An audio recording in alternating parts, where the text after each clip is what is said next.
I am Joshua, 35 years old, and my own brother invited me to his engagement dinner on the condition that I pretend to be a complete stranger. Before I tell you about the moment his future father-in-law exposed his lies and ruined his perfect life right in front of everyone, let me know where you are watching from in the comments. I remember the exact moment my life shifted permanently. It was a late Tuesday evening, just 3 days before my older brother Elijah's grand engagement dinner. I was sitting alone in my chambers at the courthouse. The building was completely silent, save for the low hum of the air conditioning unit.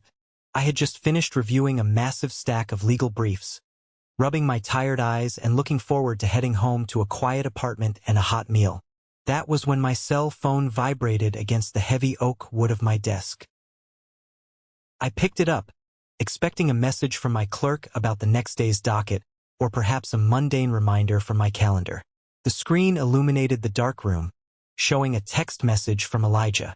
I swiped open the notification, assuming he was sending over the final details for the dinner on Friday. Maybe a reminder about the dress code or the parking situation at the Union Club, an ultra-exclusive venue he had been bragging about booking for months. Instead, the words staring back at me made the blood in my veins run absolutely cold. The message read, "Hey Josh, you can still come to the dinner on Friday with Sophia's family. But listen, do me a massive favor. Do not mention that you are my brother. Just say we know each other from around town.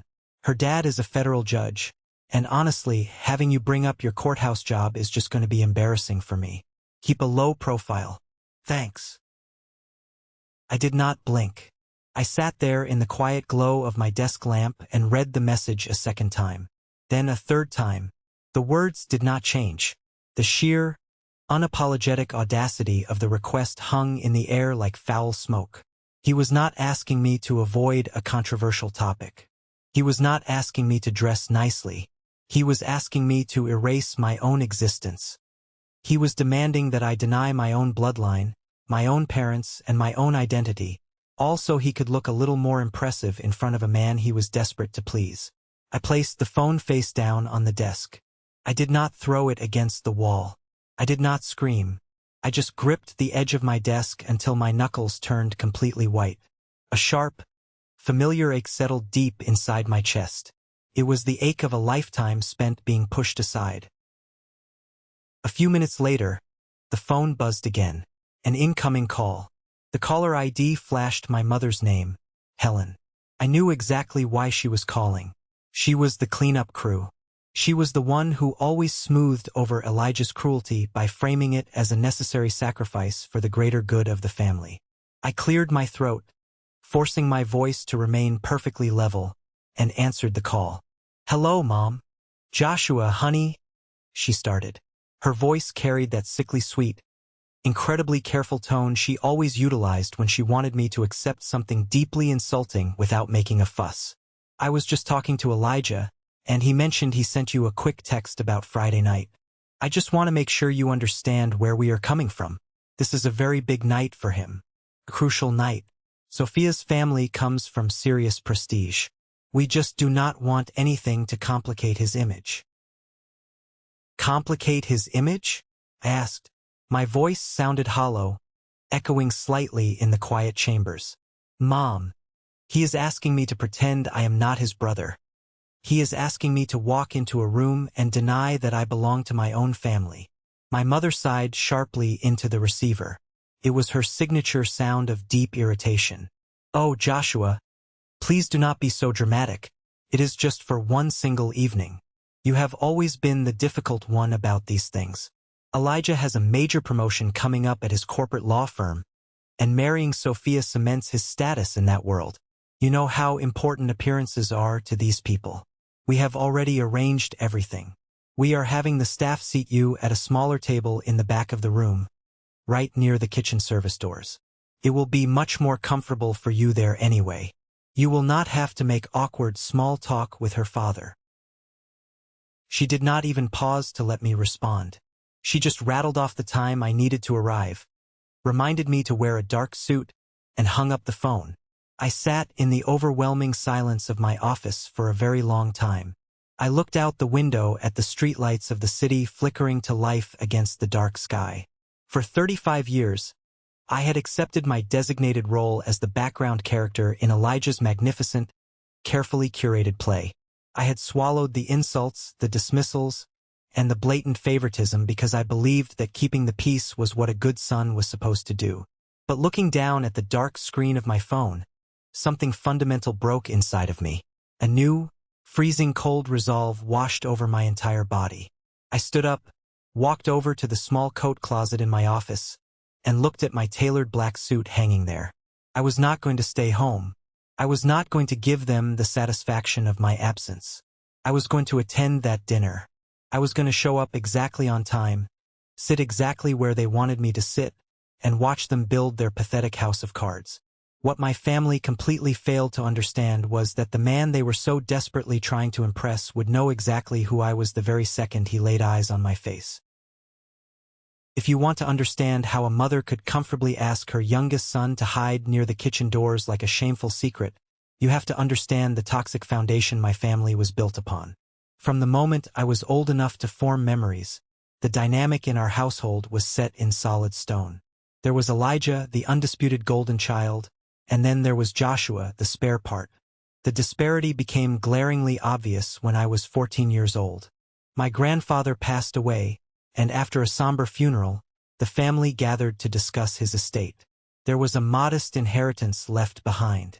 My parents, Robert and Helen, did not hesitate for a single second.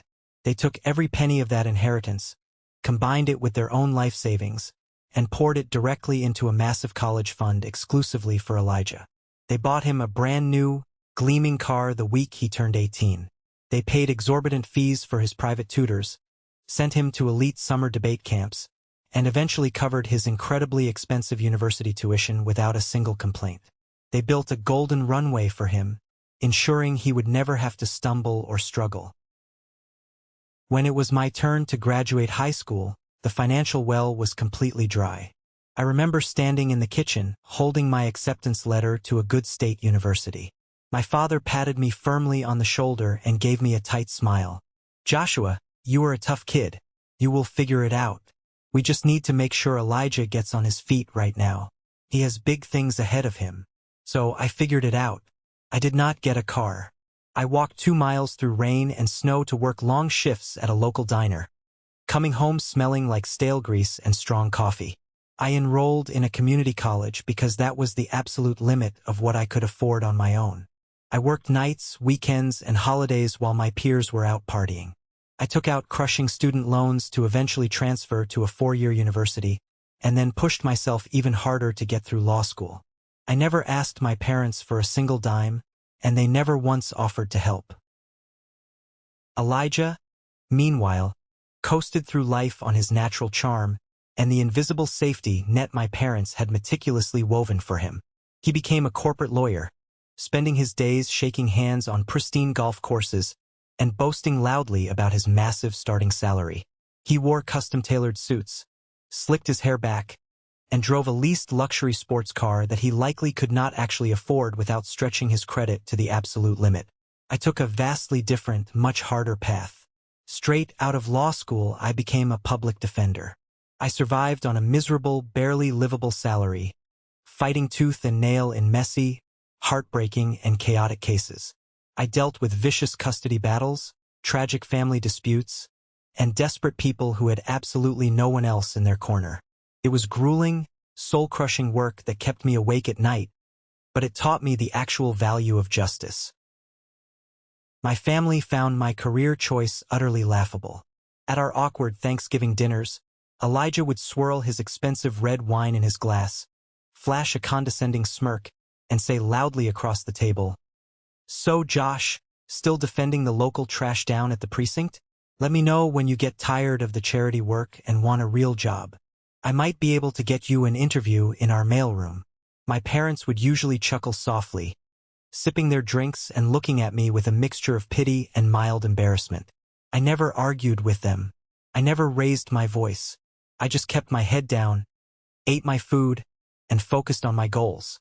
Eventually, I transitioned to the prosecutor's office, taking on highly complex cases involving corrupt politicians and massive corporate fraud rings. I built a reputation for being relentless and incredibly thorough. That was when my work caught the eye of Chief Justice Samuel. Samuel was one of the sharpest, most intimidating legal minds in the entire state. He was a man who commanded absolute silence when he walked into a room. Samuel became my mentor. He did not care about my last name, my lack of family wealth, or the cheap suits I wore in my early 20s. He cared about my mind, my work ethic, and my absolute refusal to back down from the truth, no matter how powerful the defendant was. Under his strict guidance, and after a decade of relentless, exhausting grinding, I was appointed as a judge. I became one of the youngest sitting judges on the bench in our district. But to my family, I was still just Joshua who works down at the courthouse. I never corrected their assumptions. I learned very early in life that if arrogant people want to deeply underestimate you, the absolute smartest thing you can do is let them. They never bothered to ask about the specifics of my career, so I never offered the details. They simply assumed I was fetching coffee, filing paperwork, or pushing papers for some municipal clerk. They had absolutely no idea who I had become. And that arrogant assumption was about to become the single most expensive mistake my brother would ever make in his entire life. The morning after receiving that vile text message from Elijah, I had a scheduled meeting with Chief Justice Samuel. His office was a massive, imposing room located on the top floor of the courthouse. The walls were lined from floor to ceiling with heavy, leather-bound legal volumes. The air always smelled faintly of old paper and strong black coffee. Samuel was a man who did not waste words.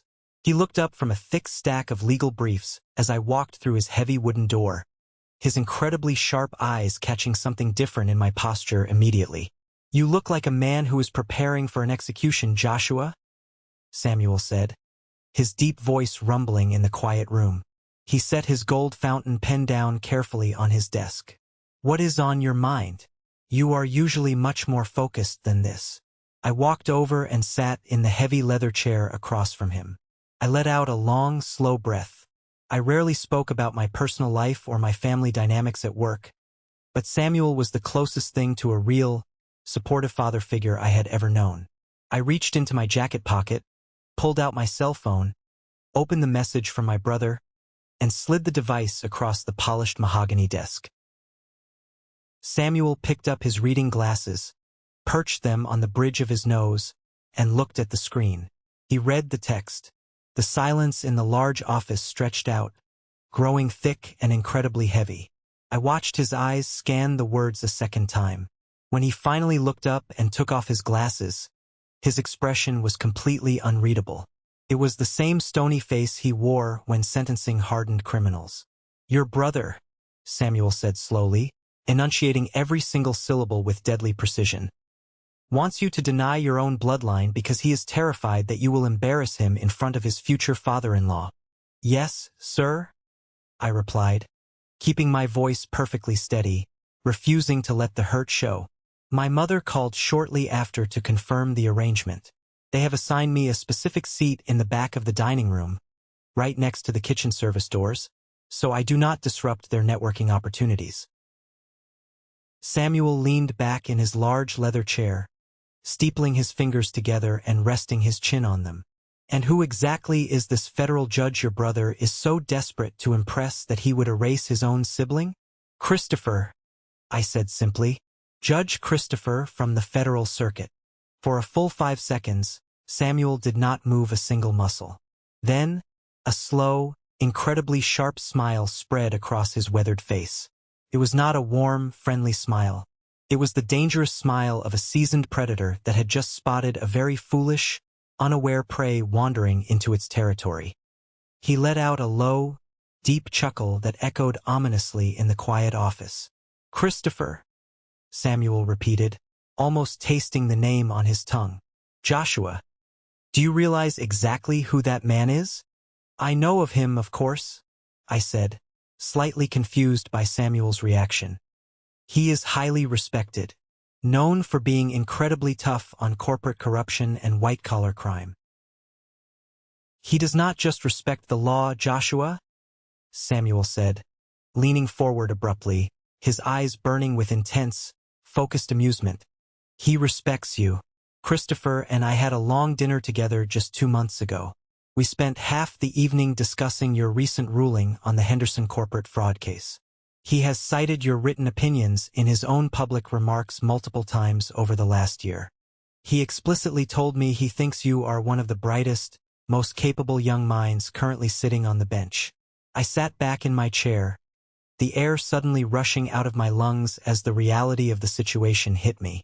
My brother, in his desperate, pathetic attempt to look important and wealthy, was trying to hide the one person in his entire family who actually commanded the genuine respect of the man he was trying to woo. Elijah was building a massive lie, completely unaware that he had handed me the exact weapon needed to destroy it. Samuel stood up from his desk and walked over to the coat rack in the corner of the room. What time is this engagement dinner on Friday? 7 o'clock in the evening, I said, still processing the massive shift in power dynamics. Good, Samuel said, pulling on his tailored suit jacket and adjusting his cuffs. Wear your absolute best suit. I will pick you up at my car at 6:30 sharp. I would not miss this dinner for anything in the world. It is time your family learns exactly who they have been pushing around.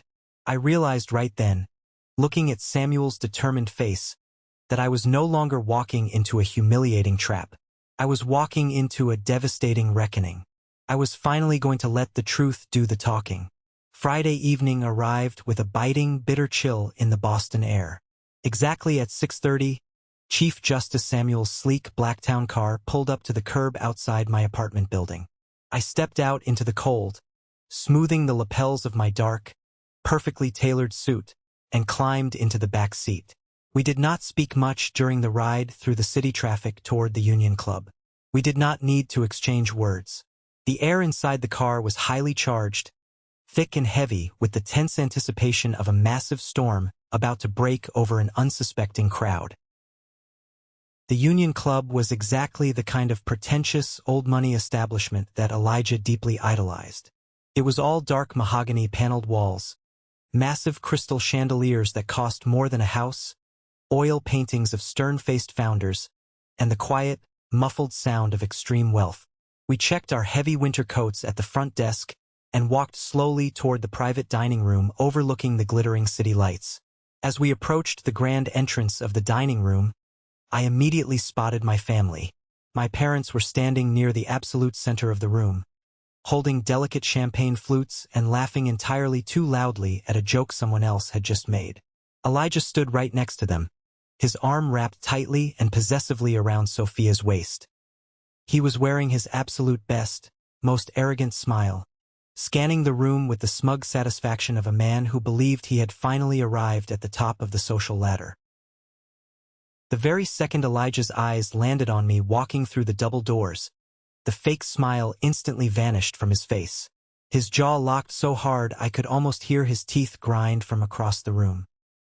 He leaned in, whispered something hurriedly into Sophia's ear, let go of her waist, and practically sprinted across the thick, expensive carpet to intercept me before I could get anywhere near the main tables.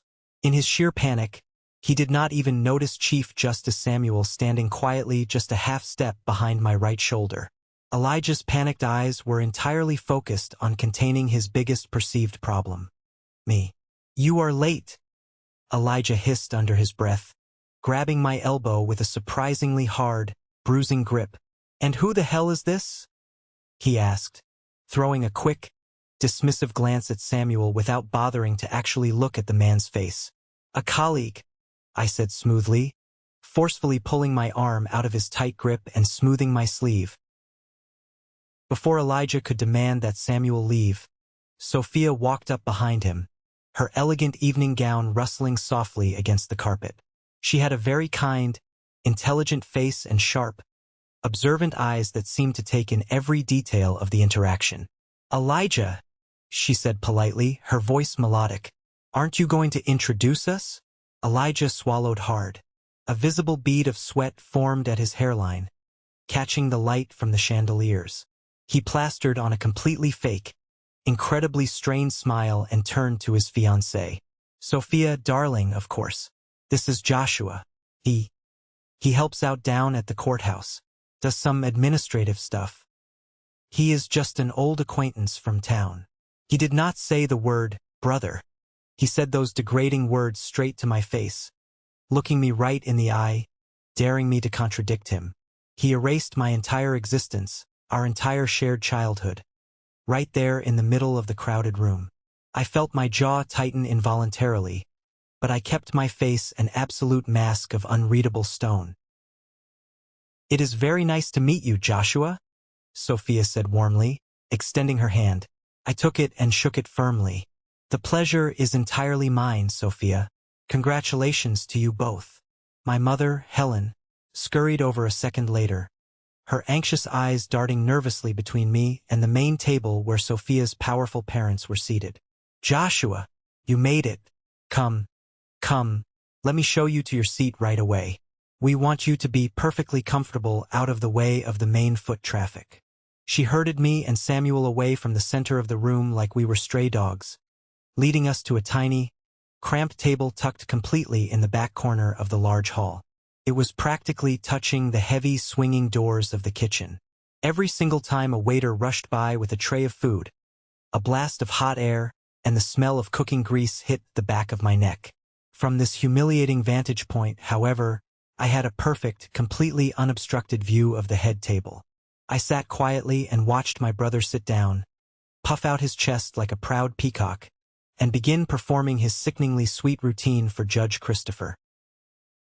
I sat down, carefully unfolded my crisp linen napkin, and placed it across my lap. Samuel sat directly across from me, his face calm but his eyes sharp. He signaled a passing waiter and ordered 2 glasses of neat scotch.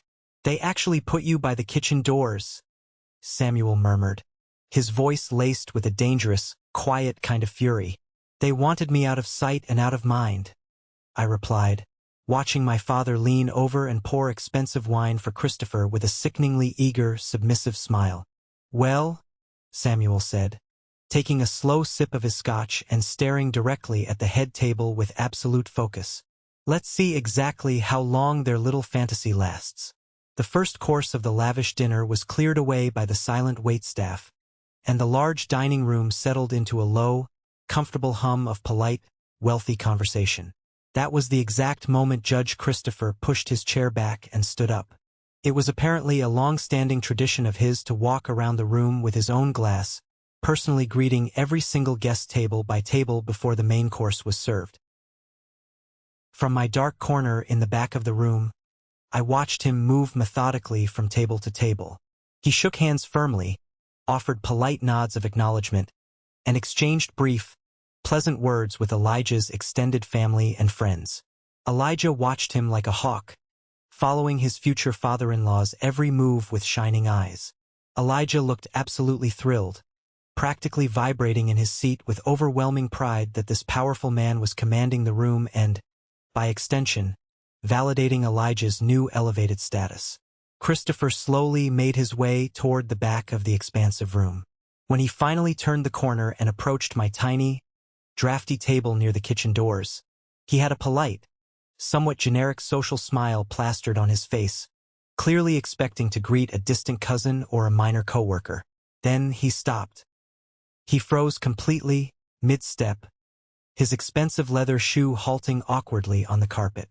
The polite, generic smile vanished instantly from his face, replaced in a fraction of a second by a look of sheer, unadulterated shock. He blinked his eyes twice rapidly, as if trying to make absolutely sure his vision was not playing terrible tricks on him in the dim, atmospheric lighting of the club. "Sir," Christopher said, his deep, booming voice suddenly cutting clearly through the quiet, ambient chatter of the room. "Judge Joshua, I had absolutely no idea you would be in attendance here tonight." The entire dining room went dead silent. It was the specific kind of heavy, suffocating silence where you can hear a pin drop on a thick carpet. At the head table across the room, Elijah's expensive wine glass stopped dead halfway to his mouth. My mother's face completely drained of all color, turning a horrifying, sickly ashen gray in an instant. Christopher stepped forward quickly, completely ignoring the fact that I was seated by the noisy kitchen doors, and extended both of his hands to enthusiastically and respectfully shake mine. "It is an absolute honor and a privilege to finally meet you in person, Judge. Chief Justice Samuel has told me brilliant, incredible things about your work. I have read your recent written opinions on the Henderson corporate liability cases twice over. Your legal reasoning is some of the finest, most airtight work I have seen in a decade on the bench." I stood up slowly, maintaining my composure, and shook his hand firmly. "Thank you very much, Judge Christopher. That means a great deal coming from a man of your immense standing and experience." Suddenly, Elijah appeared right beside us. He had practically sprinted across the room. His face was flushed a deep, panicked, mottled red, and he was breathing quickly, his chest heaving under his expensive suit jacket. Wait, Judge? Christopher, there has been a massive misunderstanding here. This is just Joshua. He just does minor administrative work down at the local courthouse. He is just an acquaintance of mine. There must be some confusion." Christopher turned his head slowly to look at my brother, his thick, graying eyebrows furrowing in deep, genuine confusion. "An acquaintance? Minor administrative work? Elijah, what on earth are you blabbering about? This man is the Honorable Judge Joshua. He is one of the youngest, sharpest, and most highly respected judges currently sitting in our entire state district." Elijah's mouth opened wide, but absolutely no sound came out. He looked at me, then looked at Christopher, panting slightly like a fish violently pulled out of the water and gasping for air on a dry dock. That was the precise moment Chief Justice Samuel decided to stand up from his chair. He did not rush. He moved with the slow, terrifying, deliberate grace of an executioner stepping calmly up to the chopping block. He reached into the inside pocket of his tailored jacket, pulled out his smartphone, and tapped the screen to wake it up. "Actually, Christopher," Samuel said, his deep voice carrying effortlessly across the completely silent, stunned dining room. "Elijah knows exactly who Joshua is. He knows perfectly well that Joshua is a sitting judge. He just desperately did not want you to know." Samuel turned the bright phone screen directly toward Christopher's face. "This is the text message Elijah sent directly to Joshua just 3 days ago, dictating the terms of his attendance tonight." Samuel did not paraphrase a single word. He read the text out loud, his voice booming with undeniable authority, echoing off the mahogany walls. "Do not mention that you are my brother. Just say we know each other from around town. Her dad is a federal judge, and having you bring up your courthouse job is just going to be embarrassing for me." When Samuel finished reading the final word, the silence that followed was physically suffocating. Christopher stared at the glowing phone screen for a long moment. Then he slowly, deliberately turned his head to look directly at my brother. The warmth, the fatherly affection, and the respect in his eyes were entirely gone, replaced instantly by a gaze so cold and hard it could have shattered bulletproof glass. "You hid your own brother," Christopher said, his voice dropping to a dangerously low, furious whisper that somehow everyone could hear. "You put a highly respected sitting judge by the kitchen doors and forced him to deny his own bloodline because you arrogantly thought he was not good enough to sit with my family? This is a moment that changed everything, when I finally regained control of my life. Thank you for your patience in getting this far. You are amazing. Please help me like the video and leave a comment with the number 1 below so I know you've been with me this far. This will not only help more people find this story, but also let me know that my experiences are meaningful to someone. Your support is the biggest motivation for me to continue sharing the rest of this journey." No one in the room dared to move a single inch. My father sat frozen at the main table, his hands visibly trembling over his expensive, untouched plate of food. My mother looked like she was going to be physically sick right there on the expensive tablecloth. Elijah looked frantically around the room, his eyes darting wildly from face to face, desperately trying to find a friendly expression, trying to find a miraculous way out of the devastating trap he had meticulously built with his own 2 hands. "Christopher, please," I beg of you. It is not what it looks like, Elijah stammered, his voice cracking pathetically in the quiet room. I wanted the night to be absolutely perfect for Sophia. I wanted to make a flawless impression on you. Josh and we have a very complicated, difficult history. There is absolutely nothing complicated about this. Sophia's voice rang out. She walked over from the main table, her heels clicking sharply against the hardwood floorboarders, and stood right beside her father. She did not look sad. She did not have a single tear in her eyes. She looked absolutely furious. She looked at Elijah as if she was seeing a hideous stranger who had been wearing a very convincing mask for the past 2 years. You lied to me, Sophia said, her voice steady, cold, and razor-sharp. You looked me in the eyes and told me your brother was a total failure. You told me he was a lazy embarrassment who leached off your parents' goodwill. You did not just lie about his prestigious job. You lied about the fundamental core of who you are as a man. You are a coward. Sophia, baby, please listen to me, Elijah pleaded, reaching out a trembling hand to touch her arm. She stepped back instantly, swatting his hand away violently as if his very touch physically burned her skin. With a swift, fluid, and incredibly final motion, she reached down to her left hand. She gripped the massive, incredibly expensive diamond engagement ring and pulled it forcefully off her finger. She did not throw it in his face. She did not scream or cause a hysterical scene. She just dropped it directly onto my small wooden table. It hit the hard surface with a sharp, heavy click that echoed loudly in my ears, sounding like a judge's gavel slamming down to deliver a final sentence. We are done, Sophia said coldly. Do not ever contact me again. Elijah's eyes widened in sheer, absolute panic. He spun around wildly and lunged toward me, grabbing the lapels of my suit jacket with both of his shaking hands. Joshua, please, you have to tell them. Tell them it is just a stupid misunderstanding. Tell them we joke like this. Please, can we just go outside and talk for 1 second? Let's fix this mess in private. I looked down at his desperate, sweating hands clutching my dark suit. I did not push him away aggressively. I did not yell. I just stared at him with absolute, freezing, terrifying calm. I let him feel the full weight of the moment. No, I said, my voice clear and echoing in the completely silent room. You were perfectly comfortable humiliating me in front of a room full of wealthy strangers. You were perfectly comfortable hiding me by the kitchen doors like garbage. You can hear my final answer right here in front of all of them, too. I have absolutely nothing left to say to you. You brought this entirely on yourself. Elijah let go of my jacket instantly, stumbling backward as if my words had physically struck him in the chest. He looked completely broken, his arrogant facade shattered into a million unfixable pieces. Judge Christopher put a firm, protective hand on his daughter's shoulder.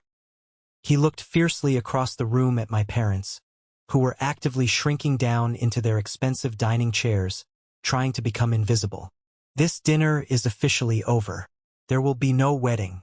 The venue will be canceled tomorrow morning. And Elijah, listen to me very carefully. If I ever see you near my daughter, or anywhere near my family ever again, I promise you, you will not just lose an engagement ring. You will lose your entire legal career. I will personally see to it. Christopher turned back to me, his expression softening slightly as he offered a stiff, incredibly respectful nod. Judge Joshua, Chief Justice Samuel, I deeply apologize that you were subjected to this vile display of character. Have a good, safe evening. Christopher and Sophia turned on their heels and walked straight out of the dining room, their heads held high, their posture rigid. The rest of their extended family immediately stood up in silent unison, gathered their belongings, and followed them out the door, leaving behind a pathetic trail of half-empty wine glasses and completely untouched gourmet food. Elijah collapsed heavily into a nearby chair, burying his flushed, sweaty face in his shaking hands. A low, pathetic sob escaped his throat. My mother started crying quietly, dabbing her eyes with a linen napkin, finally realizing that her golden child's world had just violently collapsed. My father just sat there, staring blankly at the wall, speechless. I did not stay a moment longer to watch them mourn the sudden, violent death of their delusions. I calmly picked up my coat from the back of the chair.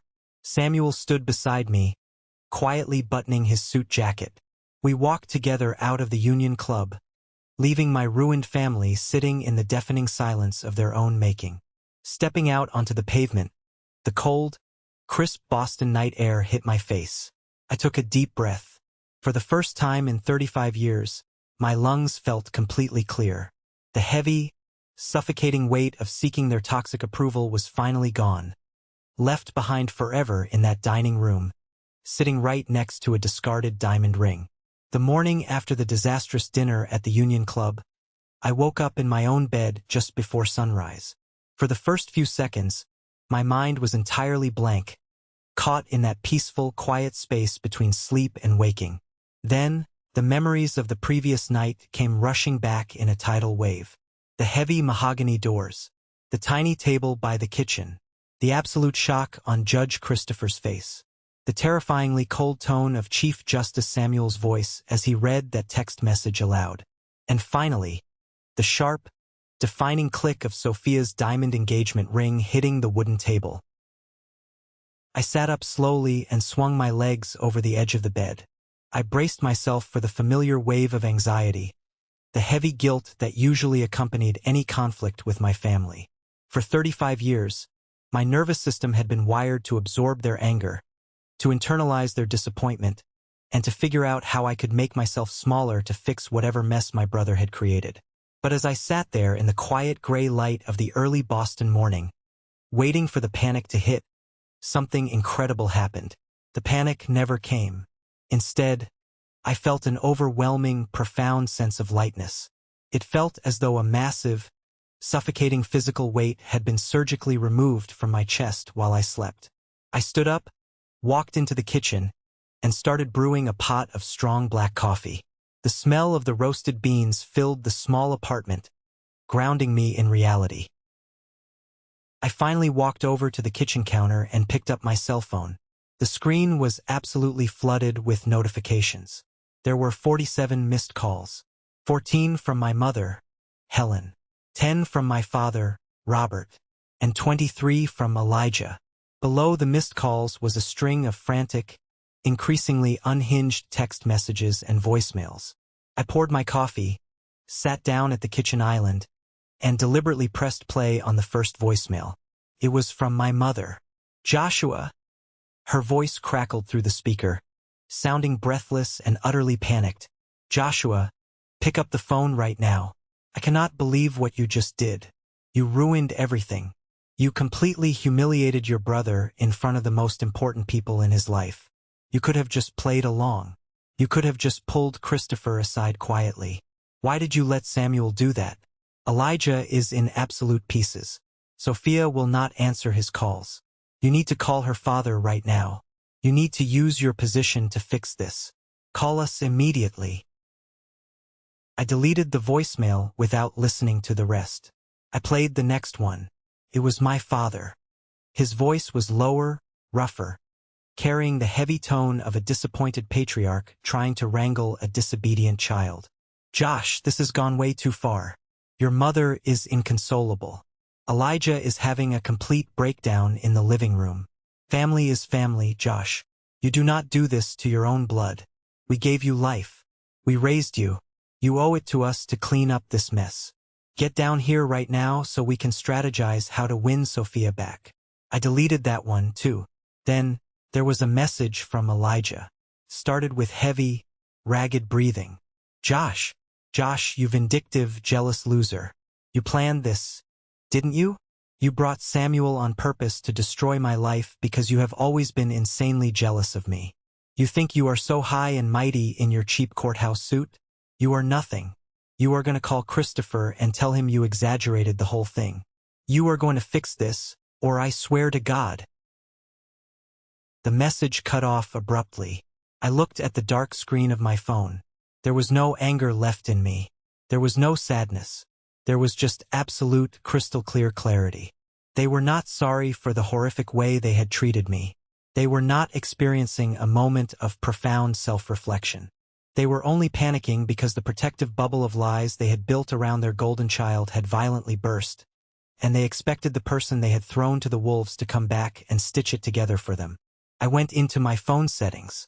I selected my mother's contact, my father's contact, and Elijah's contact. With 3 simple taps of my finger, I blocked their phone numbers. I blocked their email addresses. I blocked them on every single platform available. Just like that, the chaotic noise they had brought into my life for 3.5 decades was silenced. Monday morning arrived, and I walked into the courthouse with a newfound spring in my step. The marble floors of the lobby seemed to shine a little brighter. The security guards nodded respectfully as I passed through the private entrance. I put on my black judicial robe, sat behind the heavy wooden bench in my courtroom, and focused entirely on the law. I listened to arguments, I read through complex case files, and I delivered rulings with a sharp, unclouded mind. I was exactly where I belonged, built by my own hands, standing on my own 2 feet. But while my life moved forward with steady, peaceful momentum, Elijah's carefully constructed world was violently imploding. The legal community in Boston is not as large as it seems from the outside. It is a tight-knit circle of judges, senior partners, and prosecutors who all attend the same charity galas, sit on the same advisory boards, and eat at the same exclusive steakhouses. Gossip in these circles travels faster than a wildfire, especially when it involves a spectacular public humiliation at a place like the Union Club. I heard the full story of Elijah's downfall about 2 weeks later. I was having a quick lunch at a deli near the courthouse with a young corporate lawyer named David. David occasionally worked with our office on complex financial regulations, but his primary job was as a junior associate at the exact same prestigious corporate law firm where my brother worked. David sat across from me, nervously tearing a paper napkin into tiny strips. He looked around the crowded deli before leaning in closely over his pastrami sandwich. "Judge," David started, his voice a low, conspiratorial whisper. "I do not know if you have heard the news, but I thought you should know. Things at the firm have been absolutely explosive regarding your brother." I took a slow sip of my iced tea and looked at him calmly. "I do not speak to Elijah, David. What happened?" David's eyes widened slightly at my calm demeanor, but he eagerly leaned in further to spill the details. "It happened last Thursday. You know, Elijah was up for a massive promotion, right? He was practically bragging in the break room that he was about to make junior partner. He was already talking about the massive salary bump and the corner office. He thought marrying Judge Christopher's daughter was the final key to locking the partners down." I nodded slowly, letting him continue. "Well, last Thursday morning, the 3 senior founding partners called Elijah into the main glass conference room. Everyone on the floor saw it happen. According to the executive assistant who was taking notes, the partners did not even ask him to sit down. The managing partner, Mr. Sterling, who, by the way, plays golf with Judge Christopher every single Sunday, looked Elijah dead in the eye and demanded an explanation for the rumors circulating about a certain dinner at the Union Club. I set my glass down, the ice clinking softly. The wheels of consequence were turning much faster than I had anticipated. Elijah completely panicked, David continued, his voice hushed but practically buzzing with the drama of it all. He tried to laugh it off. He tried to tell the partners it was just a silly family dispute blown out of proportion. But Sterling cut him off. Sterling told him that Judge Christopher had personally called the firm. Christopher did not demand that Elijah be fired, but he made it incredibly clear that he found Elijah's character to be fundamentally untrustworthy, deceptive, and completely lacking in moral integrity. David took a deep breath. Sterling looked at Elijah and said the most brutal thing I have ever heard in a corporate setting. He said, "Elijah, if you are comfortable lying about the existence of your own blood brother to a federal judge just to climb the social ladder, how on earth can we trust you not to lie to our billion-dollar clients? How can we trust you to uphold the ethical standards of this firm when you have no personal ethics to speak of?" "And then?" I asked, my voice remaining perfectly even, though a profound sense of justice was blooming in my chest. And then they fired him on the spot, David said, leaning back in his chair. They did not give him a severance package. They did not give him a month to find a new job. They told him his presence was a liability to their reputation. Security escorted him to his desk. I watched him pack his expensive desk toys, his framed diplomas, and his perfectly polished nameplate into a cheap cardboard box. He was sweating profusely.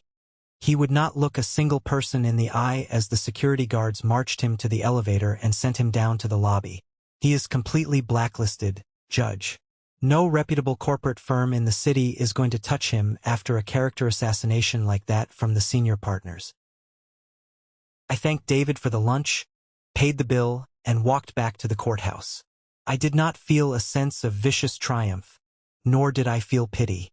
I simply felt the heavy, undeniable truth of cause and effect. Elijah had spent his entire life valuing shallow appearances over genuine substance, and the moment the spotlight of truth hit him, the illusion evaporated, leaving absolutely nothing behind. But the collapse of his career was only the first domino to fall. Without the massive corporate salary, without the impending wedding to a wealthy heiress, the lavish lifestyle Elijah had built entirely on a foundation of credit and arrogance began to rapidly, violently unravel. Elijah lived in a stunning, ultramodern penthouse apartment in one of the most expensive high-rises in the downtown district. The rent alone was staggering, a price he had justified by claiming it was necessary for entertaining powerful clients and his future in-laws. He drove a pristine, slate-gray Porsche 911, a vehicle he leased at a premium just to make sure the valet boys at the country clubs noticed him when he pulled up. He had convinced himself that he belonged to a class of people that he could not actually afford to be part of. And when the income vanished overnight, the creditors came calling with ruthless efficiency. A month after the dinner, the first major crack in his physical facade shattered. I did not hear about this from David. I happened to be walking back from a late dinner with Chief Justice Samuel near the financial district when we turned a corner and encountered a scene that felt almost perfectly scripted by a harsh universe. Parked illegally in front of a high-end coffee shop was a heavy-duty municipal tow truck. The flashing yellow lights cast long, spinning shadows against the brick buildings. The tow operator, a burly man in a neon vest, was efficiently securing heavy metal chains to the front axle of a very familiar, slate-gray Porsche 911. Standing on the sidewalk, illuminated by the harsh streetlights, was my brother. Elijah looked completely unrecognizable from the arrogant, polished man who had grabbed my arm at the Union Club. He was wearing wrinkled sweatpants and a stained hooded sweatshirt. His hair, usually slicked back to perfection, was a messy, unwashed bird's nest.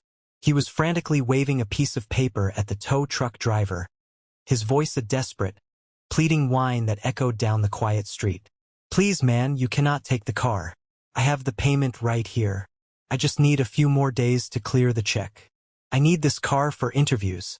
Please, if you tow it, the bank is going to default the whole lease."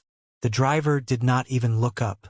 He just locked the winch, hit a lever on the side of the truck, and the shiny Porsche was unceremoniously yanked off the pavement, its alarm suddenly blaring into the night air. "Sir, take it up with the bank. I just have the repossession order," the driver said gruffly, climbing into the cab of his truck and slamming the door. Elijah stood on the curb, his hands pulling desperately at his own hair as he watched the symbol of his fake wealth being dragged down the street, the red taillights fading into the Boston traffic. Samuel and I stood quietly in the shadows of the building across the street. We did not cross over. We did not say a word to him. We just watched the absolute destruction of a man who had chosen vanity over his own family. "A hard lesson," Samuel murmured quietly, adjusting his coat collar against the wind. "The only kind he was ever going to understand," I replied, turning away from the scene and walking toward the subway station. As Elijah's life spiraled out of control, my parents grew increasingly frantic. Since I had blocked their phone numbers, they resorted to the only avenue left, the postal service. They began sending long, handwritten letters to my office at the courthouse. My clerk, knowing the situation, asked if I wanted them thrown directly into the shredder. For a few weeks I said yes. But eventually, one letter arrived in a thick, red envelope that caught my attention. It was entirely in my mother's cramped, anxious handwriting. I sat at my desk, broke the wax seal, and unfolded the heavy paper. It was a masterclass in emotional manipulation, a desperate attempt to rewrite history to suit her narrative. The letter spanned 4 full pages. She began by lamenting the utter devastation of the family unit.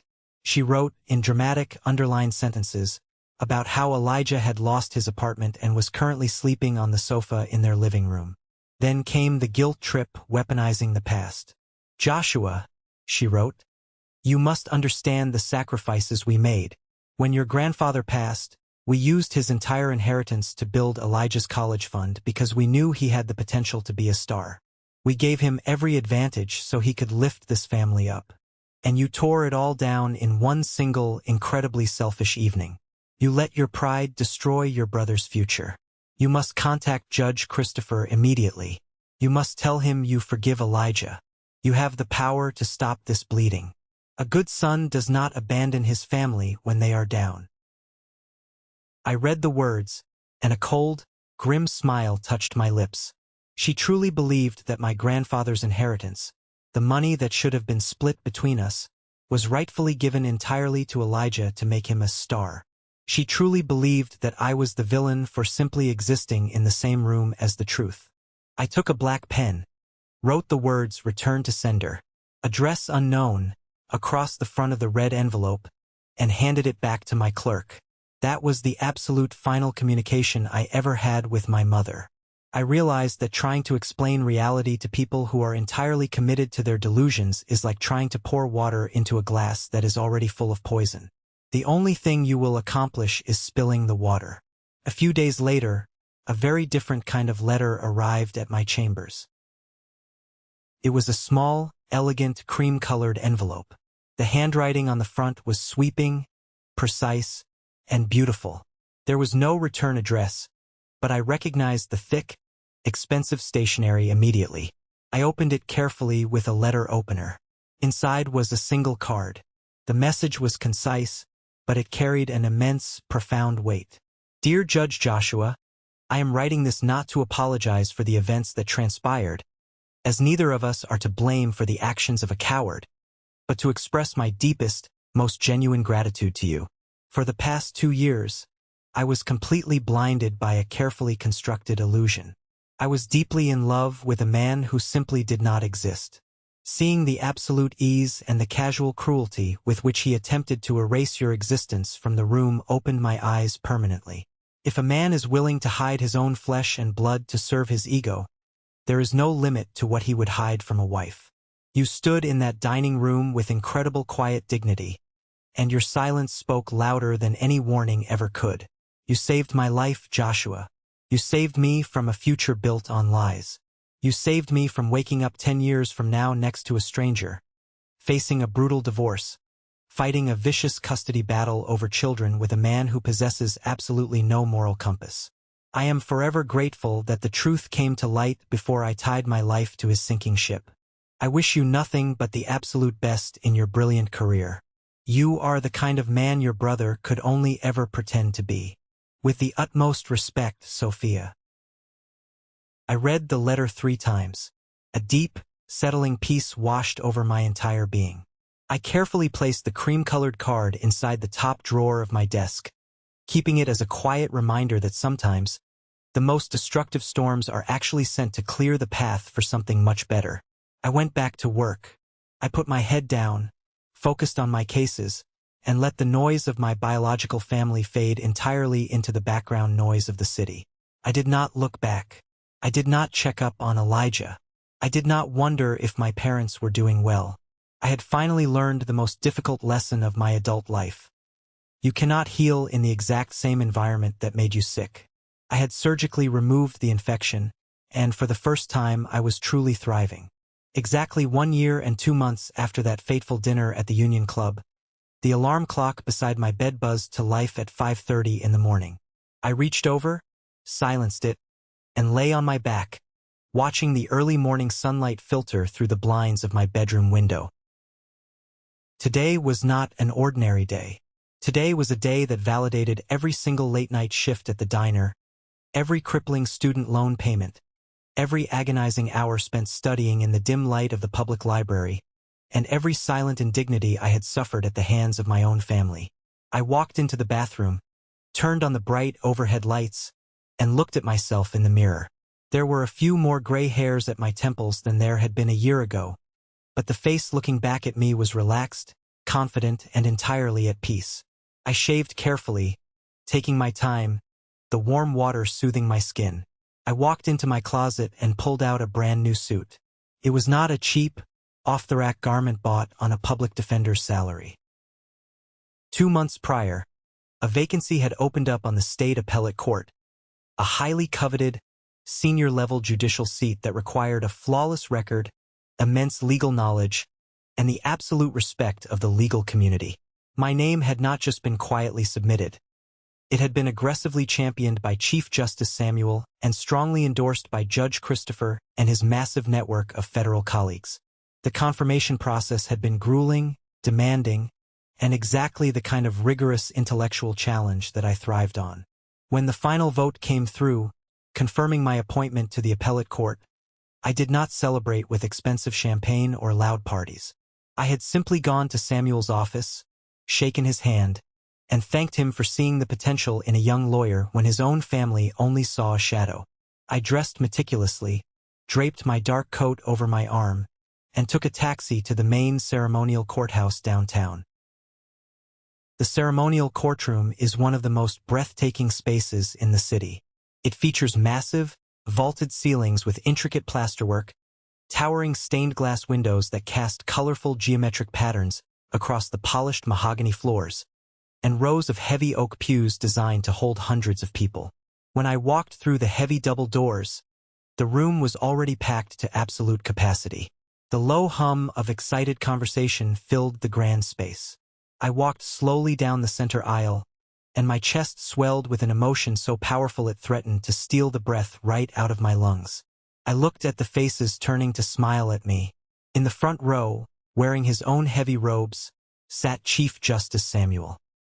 He gave me a slow, deeply proud nod, his sharp eyes crinkling at the corners. Sitting right next to him was Judge Christopher, who stood up and offered me a warm, firm handshake as I passed by. Behind them sat dozens of my colleagues, former clerks, defense attorneys I had sparred with, and prosecutors I had mentored.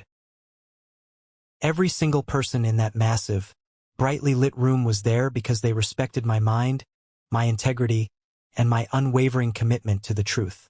They were there because I had earned my place among them through sheer grit and substance.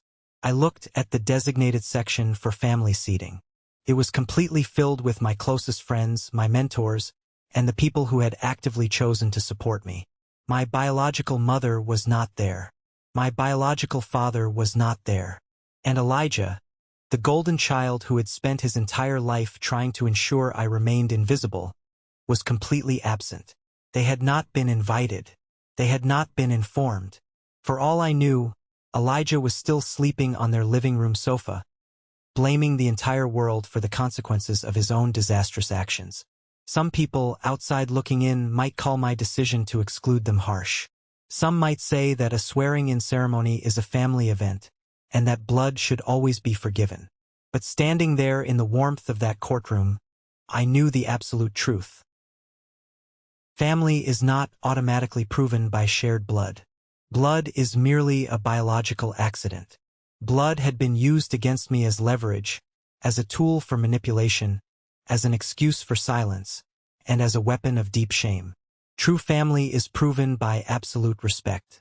It is proven by the people who tell the truth about you in rooms where lying would be much easier and far more profitable. True family is proven by the people who stand proudly beside you in the light, without ever once asking you to shrink yourself down to make them feel comfortable. I walked up the wooden steps to the raised platform. The bailiff called the massive room to order. The entire crowd stood up in perfect, respectful unison. The rustling of fabric echoed against the vaulted ceilings. Chief Justice Samuel stepped forward, holding the heavy leather-bound Bible. I placed my left hand firmly on the worn cover and raised my right hand high into the air.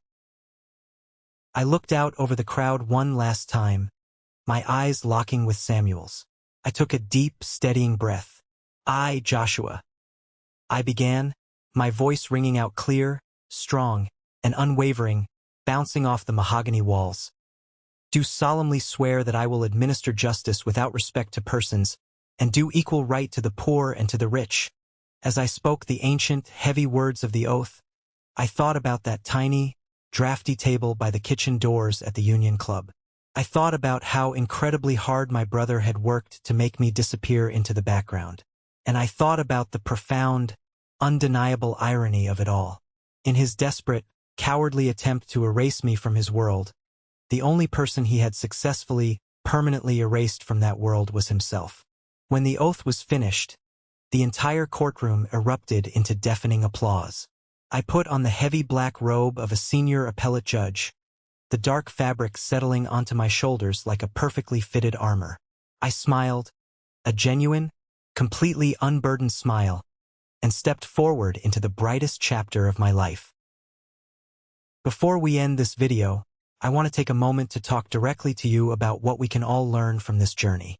Family is a word that carries an immense amount of emotional weight in our society, but it should never, ever be used as a heavy chain to hold you down, or as a weapon to diminish your inherent worth. We are so often conditioned to believe that we must endure toxic behavior, manipulation, and disrespect simply because someone happens to share our bloodline. But the honest truth is, mutual respect is the absolute foundation of any real, healthy relationship. If someone demands that you shrink yourself, hide your accomplishments, or deny your reality just so they can feel bigger, they do not truly love you. They are only using you as a prop in their own play. Setting strict, immovable boundaries is not an act of cruelty. It is a profound act of deep self-respect. You always have the absolute right to gracefully walk away from tables where respect is no longer being served. I hope my story gives you the courage to stand tall in your own truth, no matter who tries to hide you in the shadows. What is the one lesson or takeaway that resonated with you the most from my story? Please share your thoughts in the comments below, or simply comment the word "good," so I know you appreciate the lessons the story brought to light.